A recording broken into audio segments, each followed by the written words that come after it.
आज आपण milk powder, condense milk, खवा कशाचाही वापर न करता अगदी घरच्या उपलब्ध साहित्यामध्ये जशा पद्धतीने विकतची ठेल्यावर मिळते तशीच मलाई कुल्फी फक्त दुधापासून कशा पद्धतीने बनवायची ते पाहणार आहोत. खूप पौष्टिक अशी आहे कारण यामध्ये ड्रायफ्रूट्स वापरलेले आहे.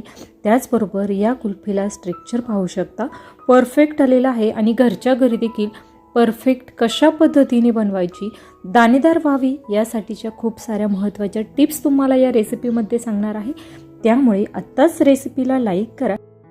सो हाय, मी कविता तुमचं सर्वांचं खूप खूप स्वागत करते आणि मी तुमच्यासाठी घेऊन येत असते दररोज दुपारी 12 वाजता हमखास यशस्वी होणाऱ्या झटपट आणि घरचे उपलब्ध साहित्यात पौष्टिक रेसिपी. त्यामुळे आत्ताच चॅनलला सबस्क्राईब करा जेणेकरून वर्षभरातील 365 रेसिपींची नोटिफिकेशन ही तुमच्या मोबाईलवर येईल आणि दररोज दुपारी 12 वाजता मी कोणती रेसिपी अपलोड केली हे तुम्हाला समजण्यास मदत होईल.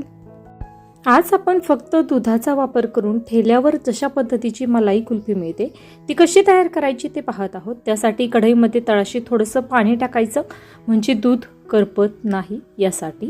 त्यानंतर त्यामध्ये टाकूया दूध साधारणतः 1 लिटरपेक्षा थोडंसं जास्त दूध मी घेतलेलं आहे. दूध घेताना घट्टसर असं पाणी नसलेलं दूध घेतलेलं आहे. जर तुमच्याकडे दूध पातळ मिळत असेल तर 1 लिटरऐवजी 1.5 लिटर दुधाचा वापर करा. त्यानंतर यामध्ये आपण पौष्टिकता वाढवण्यासाठी काजू, बदाम आणि मगज बी छान असे 1 तासासाठी भिजत घालून ठेवलेले होते.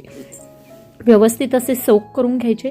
त्यानंतर या ठिकाणी तुम्हाला बदामची जी वरील साल आहे ती जर काढून घ्यायची असेल तरी देखील तुम्ही ती काढून घेतली तरीही चालणार आहे. परंतु या ठिकाणी साल न काढता भिजवलेले काजू, बदाम आणि या ठिकाणी मगज बी मी तसंच वापरणार आहे. मिक्सरला छान असं दळून घेतलेलं आहे. दळून घेत असताना तुम्ही कोरडं दळून घेतलं तरीही चालेल, परंतु थोडासा दुधाचा वापर करून मी ते मिक्सरला दळून घेतलेलं आहे. त्यानंतर दूध या ठिकाणी आपल्याला पूर्णपणे 25% शिल्लक राहील एवढं आटवायचं आहे. साधारणतः 75% आपल्याला दूध आटवून घ्यायचं आहे. तुम्ही पाहू शकता साधारणतः 25% दूध आटवून झालेलं आहे. आणखीन थोड्या वेळासाठी आपल्याला आटवण्यासाठी ठेवायचं आहे.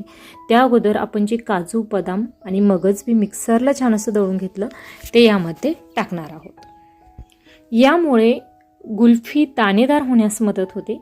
त्याचबरोबर छान असं स्ट्रक्चर येतं आणि सर्वात महत्त्वाचं म्हणजे पौष्टिकता वाढते. आता या ठिकाणी दाणेदार होण्यासाठी आणखीन एक महत्त्वाची टिप्स म्हणजे जी दुधावर साय येते ती साय तुम्हाला यामध्ये मिक्स करत राहायची आहे. ती साय सतत तुम्हाला हलवत मिक्स करायची म्हणजे छान अशी दाणेदार ही कुल्फी तयार होते. आणि तुम्ही पाहू शकता साधारणतः